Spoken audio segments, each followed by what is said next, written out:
हम सब यहाँ पे आए हैं थोड़ा सा स्ट्रेस को समझने के लिए, और हम समझेंगे आज के जैसे टॉपिक का नाम है स्ट्रेस मैनेजमेंट। बहुत सारे बच्चे मेरे ये सवाल कर रहे थे कि सर आप इस तरफ इस एरिया में कोई वर्कशॉप ऑर्गेनाइज करें जो कि स्ट्रेस मैनेजमेंट जो हो, तो आज हमने वो ऑर्गेनाइज की। सबसे पहले तो मैं शुक्रगुजार हूँ आमिर शमीम साहब का कि उन्होंने मुझे यहाँ पे इन्वाइट किया, और इसके साथ साथ Tabani school of accountancy north नाजाबाद का कि उन्होंने मुझे मौका दिया कि मैं यहाँ पे आके स्ट्रेस को बयान कर सकूं। मैं चाहूंगा कि एक बच्ची यहाँ पे आके बैठ जाए यमुना, ताकि आप वो स्लाइड चेंज हो सके तो मैं बता सकूं। ठीक है, अच्छा थोड़ा सा इंटरेक्टिव बनाएंगे इसको। ऐसा नहीं कि मैं यहाँ पे बोलता जाऊं आप वहां पे जो है वो सुनते जाए, सही थोड़ा सा इंटरेक्टिव होगा ताकि आपका भी फीडबैक मिले तो हम इसको आगे लेके चल सके। तो लेट्स मूव ऑन। आप काइंडली स्लाइड चेंज करें। अच्छा, पहले हम एक गेम खेलेंगे ट्रू एंड फॉल्स का, सही है।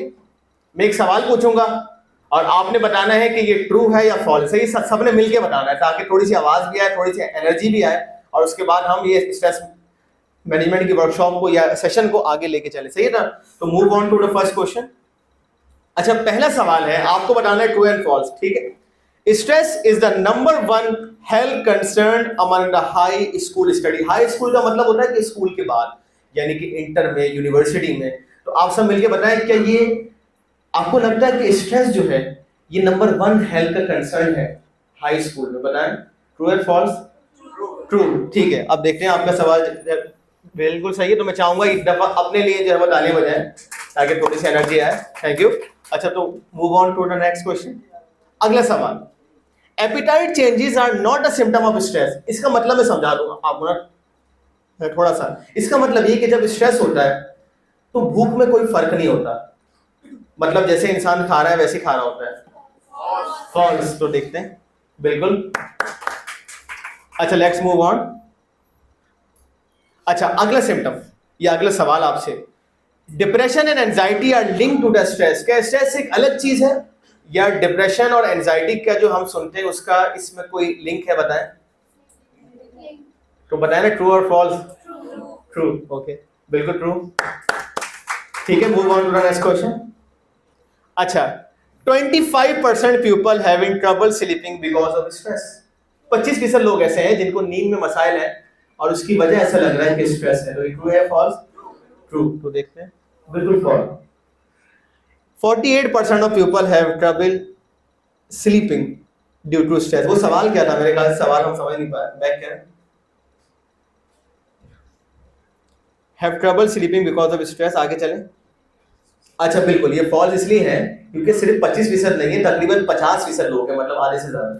ठीक है, अच्छा move on next. Money, work and relationship are all the causes of stress. मतलब स्ट्रेस की वजह पैसा है, रिलेशनशिप है, या जो है वो काम है आपका। तो ये ट्रू है या फॉल्स है? ट्रू है, बिल्कुल। तो सही बताया अगेन। तो आपने, मैं समझता हूँ कि तकरीबन सारे सवाल के जवाब दिए। तो समहाउ इसका मतलब ये है कि हम सब जानते हैं कि एक्चुअल में स्ट्रेस क्या है और वो हमारी लाइफ पे कितना असरअंदाज हो रहा है ना। ऐसे ही आगे बढ़े। अच्छा, अब हम आते हैं उसकी तरफ जो हमारा आज का टॉपिक है, what is stress. Stress is a feeling of being overwhelmed और unable to cope with the mental और इमोशनल प्रेशर। देखिए, मुझे स्ट्रेस हो गया, उसको स्ट्रेस हो गया। स्ट्रेस तो सबको होगा, स्ट्रेस का होना इंपॉर्टेंट नहीं है, आप स्ट्रेस को कोप कर पा रहे हैं या नहीं कर पा रहे, ये इंपॉर्टेंट है। समझ रहे बात को? कोई कहे कि मैं चाहता हूं मुझे स्ट्रेस ही ना हो, तो ऐसा तो नहीं हो सकता।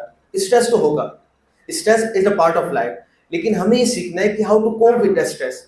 हमें स्ट्रेस से किस तरीके से कोप करना है। स्ट्रेस हमने देखा है कि ऐसी सिचुएशन है जब हम कोई इमोशनल प्रेशर में आ जाए। इमोशनल प्रेशर मतलब जब हमारे इमोशंस, हमारा बिहेवियर उस पर असरअंदाज हो, हम कोई फैसला ना ले पाए, हमारे एपिटाइट में चेंजेस आए। आगे हम मजीद चीजों को देखेंगे। तो ये सारी कंडीशन जब हम कोई काम नहीं कर पा रहे, सब कुछ होने के बाद, सारी एबिलिटी होने के बावजूद, तो हम कहते हैं कि यार ये हो सकता है कि हमें कोई स्ट्रेस हो। What does stress look like? ये दिखता कैसे है, हम कैसे पहचाने कि किसी शख्स को जो है वो स्ट्रेस हो गया। Stress look different from for everyone and everyone deal with the stress differently. हम देखते हैं कि अलग अलग लोगों के अलग अलग स्ट्रेस है ना, कि सबके स्ट्रेस सेम नहीं होते। किसी को ये कि यार मेरा फोन अच्छा वाला नहीं है, मुझे अच्छा वाला मोबाइल फोन लेना है, ये भी किसी का स्ट्रेस है।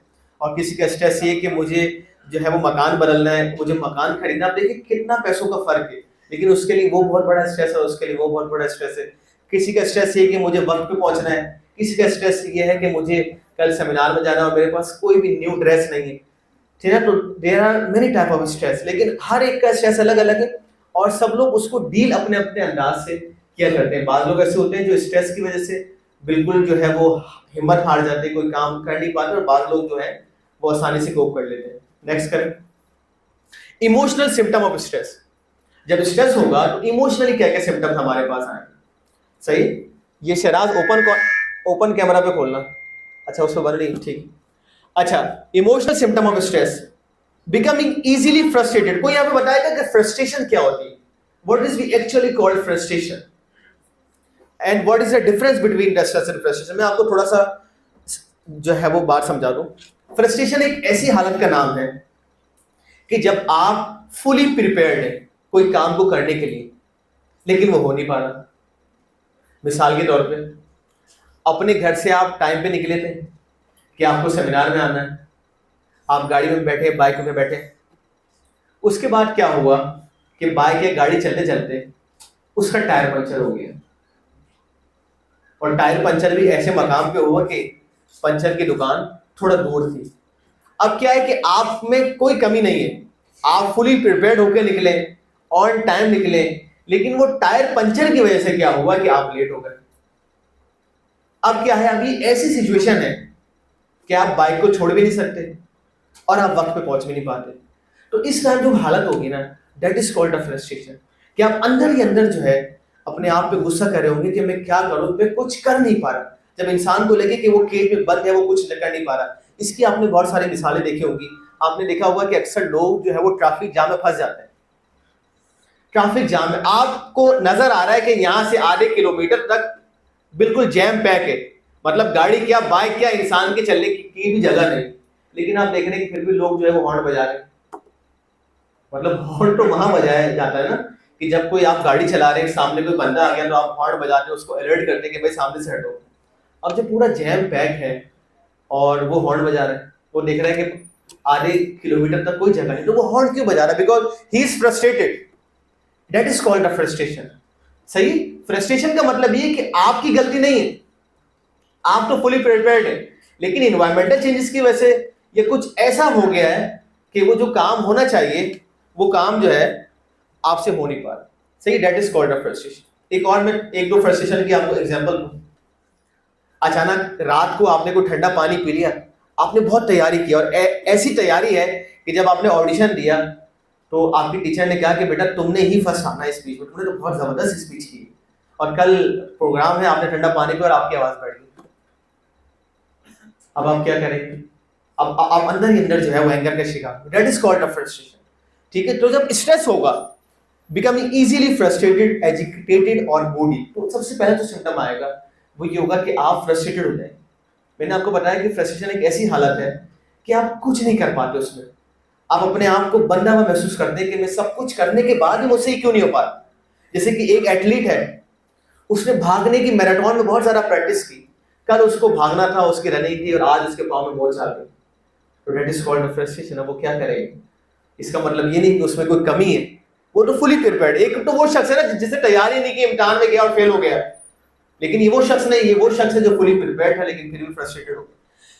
Feeling overwhelmed, having difficulty relaxing और ईजिंग योर माइंड। जब फ्रस्ट्रेशन होगा या स्ट्रेस होगा तो आप अपने माइंड को ईजी नहीं कर पाएंगे। चाह के भी आप चाहेंगे कि मेरा माइंड थोड़ा ईजी हो जाए, थोड़ा मैं काम डाउन हो जाऊं, लेकिन आप काम डाउन नहीं कर पाएंगे। लो सेल्फ एस्टीम और डिप्रेशन। लो सेल्फ एस्टीम का मतलब होता है अपने आप को कमतर समझना कि मुझसे ये नहीं हो पाएगा। वो जाहिर है आपको इसलिए कमतर समझ रहे हैं कि वो सारी चीजें हो नहीं पा रही, सिचुएशन ऐसी जो है वो बन गई है, तो इस सिचुएशन में आपको ऐसा महसूस हो रहा है। Avoiding others, change in the eating habit. आपने अक्सर लोग देखा होगा कि दो तरह के लोग हैं, एक तो वो है जो स्ट्रेस में बहुत ज्यादा खाना खाते हैं, और एक वो है जो बिल्कुल खाना पीना छोड़ देते हैं, है ना? तो कौन कौन बताए ज्यादा खाना खाता है, हाथ उठाए। जो ज्यादा खाना खाता है स्ट्रेस में, 2-3, और जो बिल्कुल नहीं खाता खाना, ठीक है। मैं तो अगर मेरे सामने आप जो है वो फ्राइज रख देंगे ना बहुत सारी, तो मैं सारी खा जाऊंगा। मतलब कोई छोटी मोटी चीज़ हो तो बहुत ज़्यादा, मैं भी जो है वो ज़्यादा खाता हूँ, लेकिन वो छोटी मोटी चीज़ हो, सारा रोटी नहीं, वो कोई बीन्स हो या इस तरह के कोई चीज़ हो। अच्छा, तो ये अलग अलग तरह के लोग हैं। नेक्स्ट, ये तो हमने बात कर ली इमोशनल चेंजेस की ना। कि जब स्ट्रेस होगा तो मेंटली क्या क्या चेंजेस होंगे। अब हम बात करते हैं फिजिकल चेंजेस की, कि आपकी बॉडी में क्या क्या चेंजेस आएंगे जब आपको स्ट्रेस होगा। नंबर 1 ये है कि लो एनर्जी होगा, हिम्मत नहीं होगी, ताकत नहीं होगी, एनर्जी लो लो महसूस होगी जब आपको स्ट्रेस होगा। हेडेक, सर में दर्द होगा। अब ये कहीं पे भी हो सकता है, बाज लोगों को माइग्रेन होता है, हाफ आधी सर में दर्द होता है, बाज को सारे सर में होता है, बाज को आंखों की तरफ, बाज को पीछे की तरफ। ये कोई एक खास इसका वो नहीं है कि इसी जगह पे हेडेक होगा, हेडेक होगा। अपसेट स्टमक, मैदे में अजीब सा महसूस होगा, इसीलिए कुछ लोग ज्यादा खाते हैं स्ट्रेस में, कुछ लोग मैंने बताया कि कम खाते हैं। Chest pain and rapid heart beat, ये वो वाला चेस्ट पेन नहीं कि अल्लाह ना करे आपको हार्ट अटैक हो गया, बस ऐसा हल्का सा दर्द और सीने में जलन सी महसूस होती है आपको। इंसोम्निया, रात को नींद ना आना, या बास को ज्यादा नींद भी आती है। और मैंने ऐसे भी लोग देखे जिनके जब टेंशन होती है तो वो सारी सारी रात सोते हैं, सो रहे उठे नाश्ता के फिर सो गए। और ऐसे भी लोग देखे जो कि मतलब सो नहीं पाते। तो ये अलग अलग, क्योंकि इंसान अलग अलग है, इंडिविजुअल डिफरेंसेस हैं, तो ये सबका स्ट्रेस के जो लोग आएंगे आपके साथ वो अलग अलग लोग आएंगे। नर्वसनेस एंड शेकिंग, शेकिंग का मतलब होता है हाथ कांपना, कि ये कपकपाहट वाली चीजें भी अगर आपका थोड़ा सा है तो ये भी स्ट्रेस में हो सकता है आपके साथ। नेक्स्ट करेंगे cognitive symptoms of stress. Cognition basically कहा जाता है आपकी अकल, आपका वकूफ, और वकूफ के आगे अगर बे लगा दे तो बन जाता है बेवकूफ, है ना, कि जिसका वकूफ नहीं है, जिसमें इंटेलेक्चुअल सलाहियत नहीं है। तो कॉग्निशन का मतलब होता है इंटेलेक्चुअल सलाहियत की, वो सोचने की सलाहियत।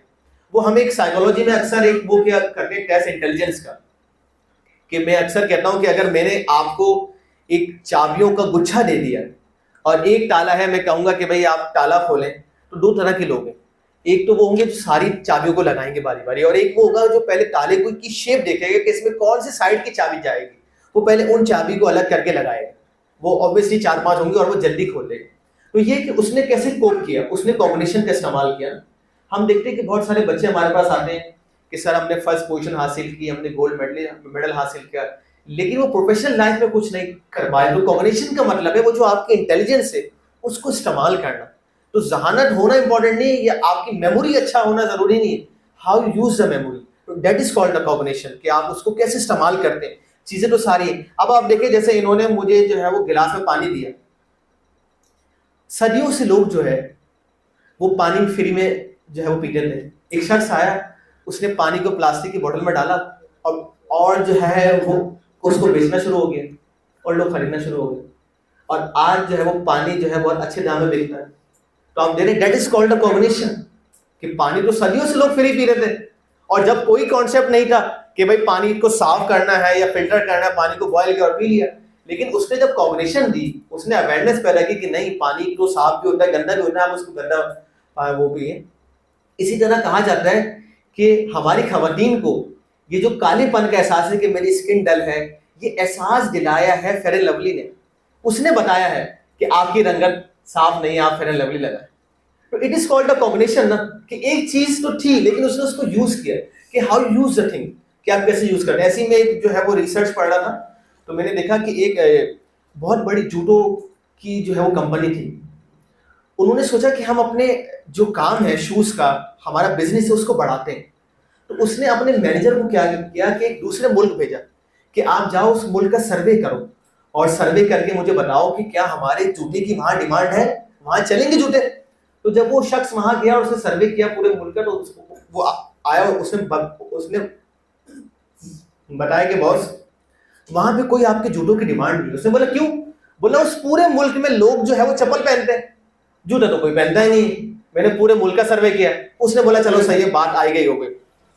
उस साल बाद फिर उसको जो है वो ख्याल आया कि नहीं यार, फिर से एक दफा मैं सोचता हूँ। उसने बोला क्यों? बोला वहां पे सब लोग चप्पल पहनते हैं, उनको हम जूता पहनना सिखाएंगे। उन लोगों को हम बताएंगे कि भाई जूता पहनो, आप चप्पल क्यों पहन रहे हो? तो लोग हमारे जूते पहनेंगे। वहां तो जूते का कोई ब्रांड ही नहीं, हम जाएंगे तो हमारा पर। तो that is called the cognition. सही ना, कॉग्निशन किया है कि आप कैसे इस्तेमाल करते हैं। चीजें तो वही हैं, आप समझ रहे हैं कि वही बच्चा है। आप देखते हैं कि मास्टर्स में बहुत सारे आपके साथ लोगों ने मास्टर्स किया या आपके साथ जो है वो ग्रेजुएशन किया, बहुत सारे लोग वहीं पे, बहुत सारे लोग आगे बढ़ गए। आगे क्यों बढ़ गए? क्योंकि पढ़ाई तो सबने सेम की, लेकिन उसने कॉग्निशन का इस्तेमाल किया। तो स्ट्रेस में क्या होता है कि कांस्टेंट वरिंग होगा, बार बार वरीनेस के एहसास के क्या होगा, कैसे होगा। दूसरा रेसिंग थॉट। रेसिंग थॉट का मतलब जहन में बार बार रिकरेंट थॉट्स का आना। इनएबिलिटी टू फोकस, किसी पे फोकस नहीं कर पाएंगे, जाहिर है वो स्ट्रेस का फैक्टर है। और पुअर जजमेंट, आप किसी को जज नहीं कर पाए। नेक्स्ट करें। अच्छा, behavioural symptom of stress. Behaviour क्या होता है? बिहेवियर साइकोलॉजी में कहते हैं इंसान का हर अमल जो है वो उसका बिहेवियर है। अब एक शख्स ने मुझसे सवाल किया कि अगर कोई सो रहा है तो क्या ये भी उसका बिहेवियर है? मैंने कहा हाँ, that is called a sleeping behaviour. वो कैसे सोता है, ठीक है ना? आप देखें हर लोग अलग अलग अंदाज से सोते हैं, तो that is called a sleeping behaviour. तो बिहेवियरल सिम्टम ऑफ स्ट्रेस क्या होंगे? नंबर 1, प्रोक्रेस्टिनेटिंग, जो इसमें पूरा पाकिस्तान शिकार है इसका। यार बाद में कर लेंगे, है ना? हम बोले ना बाद में करेंगे, यार ये काम कर लो बाद में करेंगे, तो पूरा पाकिस्तान इसका शिकार है कि प्रोक्रेस्टिनेशन, किसी को कोई आगे बढ़ो बाद में कर लेंगे। एक मैं छोटी सी मिसाल दूं आपको। दो दोस्त आपस में बात कर रहे हैं, एक ने देखा यार सामने जो है वो एक डॉग बैठा हुआ है, सही है, कुत्ता जो है वो बैठा हुआ था, और वो कुत्ता जो है वो बैठा हुआ है और जोर जोर से जो है वो चिल्ला के रो रहा है। तो उसके दोस्त ने बोला यार ये कुत्ता जो है ये बैठा हुआ रो क्यों रहा है? मैं देख रहा हूँ बहुत देर से रोई जा रहा है। तो उसने बोला यार ये जहां बैठा हुआ है ना, यहाँ पे कील थी और ये कील पे बैठ गया। बोला अगर ये कील पे बैठ गया तो ये उठ क्यों नहीं रहा? बोला नहीं अभी इसको इतना दर्द नहीं हो रहा कि ये उठे। ये बोला खैर है बाद में उठेंगे। आया समझ में? That is called a procrastination, कि हम सब मुसीबत में भी हैं, तकलीफ में भी हैं, पता भी है हमें कि हम ये काम करें तो हमें कामयाबी है, लेकिन हम बोले यार बस खैर हो गई। That is called a procrastination. से जो पूरा पाकिस्तान मैंने बताया कि शिकार है इसका, इमरान खान के अलावा। तो इसके अलावा हम देखें तो ईटिंग टू मच और टू लिटिल, या तो मैंने बताया कि बहुत ज्यादा खाएगा या बहुत कम खाएगा। Increase the use of alcohol, drugs और सिगरेट्स। हम देखते हैं कि बहुत सारे लोग जो कि सिगरेट वगैरह पीते हैं, जब उनको स्ट्रेस वगैरह होता है तो वो ज्यादा स्मोकिंग शुरू कर दी, ज्यादा अल्कोहल पीना या एनीथिंग, कोई छालिया खाता है, कोई मुल्तानी मट्टी, एनीथिंग एल्स, जो भी आप जो है वो चीजें खाते हैं। हम देखते हैं कि जब आपको ये स्ट्रेस वाले फैक्टर होता है तो हम देखते हैं कि ये सारी चीजें आपकी बढ़ जाती हैं। Exhibiting more nervous behaviour, nail biting, fidgeting और पेसिंग। आपने अक्सर देखा होगा बच्चे बड़े और नेल बाइटिंग के शिकार होते हैं कि वो अपने नाखून चबाते रहते हैं बार बार। तो ये भी ज्यादातर स्ट्रेस में होता है कि वो बार बार अपने नाखून चबा रही है और या वो चबा रहा है। मैंने तो ऐसे भी लोग देखे, ऐसे भी लोगों से मिला मैं, बल्कि चूंकि मरीज हमारे पास आते रहते हैं। एक मेरे पास जो है वो खातून आई थी, उसने कहा कि मुझे याद नहीं कि मैंने कभी अपने नाखून काटे हों, क्योंकि उसके बढ़ते ही नहीं है, वो उनको चबा जाती है, मतलब उसको स्ट्रेस का फैक्टर है ऑब्वियसली, तो वो बढ़ने ही उसको नहीं देती। तो ये भी एक फैक्टर है कि आप अगर आपको स्ट्रेस है तो वो नेल बाइटिंग का शिकार भी आप हो सकते हैं। आगे करें। स्ट्रेसर्स, जाहिर स्ट्रेस है तो स्ट्रेस जिस चीज से हो रहा है उसको हम कहते हैं स्ट्रेसर। आए समझ में? वो चीज जो स्ट्रेस को कॉज करे वो कहलाती है स्ट्रेसर। स्ट्रेसर एनी इवेंट, ये कोई इवेंट हो सकता है, ये कोई कंडीशन हो सकती है, ये कोई फिजिकल और इमोशनल स्ट्रेस हो सकता है, एनीथिंग। आगे करें। कॉमन स्ट्रेसर और एवरीडे लाइफ, कौन कौन से स्ट्रेसर? नंबर 1, फैमिली प्रॉब्लम, जो बहुत बड़ा फैक्टर हमने देखा है कि फैमिली प्रॉब्लम है कि वो इंपॉर्टेंस नहीं मिल रही मुझे, छोटे भाई को ज्यादा इंपॉर्टेंस मिल रही है, छोटी बहन को ज्यादा मिल रही है, बड़े भाई को, ये सारे। या इसके अलावा कोई एनीथिंग फैमिली प्रॉब्लम है, होमवर्क, कोई घर का कोई लोड है, एक्स्ट्रा करिकुलर एक्टिविटीज है, आप बहुत सारी चीजों में इंगेज हैं, आपका बहुत बिजी स्केड्यूल है, तो उसकी वजह से आपको स्ट्रेस हो गया कि वो कोप नहीं कर पा रहे, फ्रस्ट्रेशन हो गई। वर्क फाइनेंशियल ट्रबल, ये तो आजकल हम देख रहे हैं कि ये भी बहुत कॉमन है कि कोई चीज आपको पे करनी है तो उसके लिए फाइनेंस का होना बहुत जरूरी है। और बढ़ती हुई महंगाई इस बात का सबूत है कि पूरा मतलब ऑलमोस्ट पाकिस्तान जो है वो इस स्ट्रेसर का जो है वो शिकार है। Death of the love one, कोई आपके अजीज की मौत हो जाए तो उसके बाद भी आप देखते हैं कि वो स्ट्रेसर का शिकार होते हैं। अनसेफ लिविंग एनवायरनमेंट, इसका भी हम सब शिकार है कि कोई सिक्योरिटी का ना होना, कि हमें पता नहीं है कि भाई हमारे साथ क्या होने वाला है, क्या होगा, है ना, कि कोई सेफ नहीं, कि कोई हमारी स्ट्रेचिंग ना कर ले, बाहर जाए, तो हम बड़ा वो स्ट्रेस में रहते हैं कि हर इंसान को देखते हैं। एक हमने सिम्टम पहले पढ़ा था कि हमसे जज नहीं हो पाता, तो कोई भी आए वो आजकल कहते हैं ना कि अगर आप पैदल भी चल रहे, ये भी एक स्ट्रेस का फैक्टर है जो आजकल हम देख रहे हैं। सब कोपिंग मैकेनिज्म, सही है। कोपिंग मैकेनिज्म क्या होता है कि हम उसका हल कैसे निकालें। ठीक है, स्ट्रेस तो हमने देखा, स्ट्रेस की सारी चीजें भी देखी, अब हम थोड़ी सी कोपिंग मैकेनिज्म सीखेंगे कि स्ट्रेस तो होगा, इसको हम रोक नहीं सकते, स्ट्रेसर्स भी होंगे, सही ना। वो कहते हैं ना कि एक जगह है जहां पे कोई परेशानी नहीं, वो है कब्रिस्तान। बोलते हैं सुकून सिर्फ जो है वो खबर में है और इसके अलावा कहीं नहीं। तो आप जिंदा हैं तो परेशानियां तो हैं, परेशानियां जिंदा लोगों के साथ ही होती हैं, परेशानियां और स्ट्रेस भी जिंदा लोगों के साथ होता है। तो स्ट्रेस तो होगा। आप ये नहीं सोचे कि या अल्लाह आप दुआ करें मेरे साथ कोई स्ट्रेस ही ना हो, नहीं, आप दुआ करें या अल्लाह मैं स्ट्रेस को कोप करने वाली बन जाऊं, मुझे उसको कोप करना है, मैं उसको हल निकालने वाली बन जाऊं, मैं उसको कोप करना सीखूं। सही है, तो हमें सीखना है कि स्ट्रेस को कोप कैसे करना है। तो हमने देखा it is a cognitive, again वो फैक्टर आगे कॉग्निशन का, कि इसको वही कोप कर पाएगा जो कि कॉग्निटिव सलाहियत रखता है। मैंने कहा कि जो चीजों को रिजॉल्व करना जानता है, जो कि प्रॉब्लम सॉल्वर है, जो कि किसी प्रॉब्लम को सॉल्व करना जानता है। जैसे कि हम देख रहे हैं ये जो दौर है ना बेटा, ये हार्ड वर्क का नहीं है, ये स्मार्ट वर्क का है। आप देखें आपके पास फोन भी स्मार्टफोन है, कोई मेरे पास आए शख्स और कहे कि है ना सर मुझे 4 किताबें याद है, मैं उसको याद कर लेता हूँ, तो ये याद करना कोई बड़ी बात नहीं। लेकिन कोई मुझे कहे कि सर आप मुझे कोई भी सवाल दें, मैं उसका नेट से ढूंढ के उसका मतलब बता दूंगा, तो मेरे लिए वो काम का बंदा है, क्योंकि 4 किताबें तो आजकल काफी नहीं। सही ना, हमें उसको हल करना सीखना है। तो ये दौर है स्मार्ट का, स्मार्टफोन का दौर है, लोगों को कोई स्मार्ट होना पड़ेगा। मैं अक्सर जब क्लास में समझा रहा होता था तो अक्सर मैं अपने स्टूडेंट को, चूंकि आजकल तो मल्टीमीडिया मोबाइल फोन है, तो मैं क्या करता हूँ कि नोट्स, जो मेरे बच्चे बैठे हैं वो मुझे पहले से जानते हैं कि मैं नोट्स भेज देता हूँ मोबाइल पे, मैं बहुत ज़्यादा लिखता नहीं। तो जो बच्चे, 1-2 बच्चों ने कहा कि सर हमारे पास इंटरनेट नहीं है वो मोबाइल के अंदर, तो मैंने लिटरली उनसे ये कहा कि आप फिर यहाँ पे आए क्यों हैं, आपके पास इंटरनेट नहीं है, कि 2023 के दौर में आप कह रहे हैं कि मेरे पास इंटरनेट नहीं। मैंने उनसे कहा आप, वो कह रहे हैं हमने पैसे हैं हमारे पास जमा किए, हमें ना बुक्स खरीदी। मैंने बोला आप बुक्स नहीं खरीदे, आप नेट का पैकेज करवाएं, आप मोबाइल खरीदें अच्छा वाला कि आप उससे पढ़ें। तो ये दौर स्मार्ट का है, तो आपको वक्त के साथ चीज़ों को बदलना पड़ेगा। अब स्ट्रेसर्स भी बदल गए, अब वो पहले वाले स्ट्रेसर नहीं कि आपको जो है वो सामने कुएं से पानी भर के लाना है, पहले तो ये स्ट्रेस था ना, अब वो स्ट्रेस नहीं, अब तो घर पे पानी आता है, आया समझ में। तो स्ट्रेसर जब आगे बढ़ती है दुनिया और दुनिया डेवलपमेंट की तरफ जाती है तो स्ट्रेसर्स भी बदलते हैं।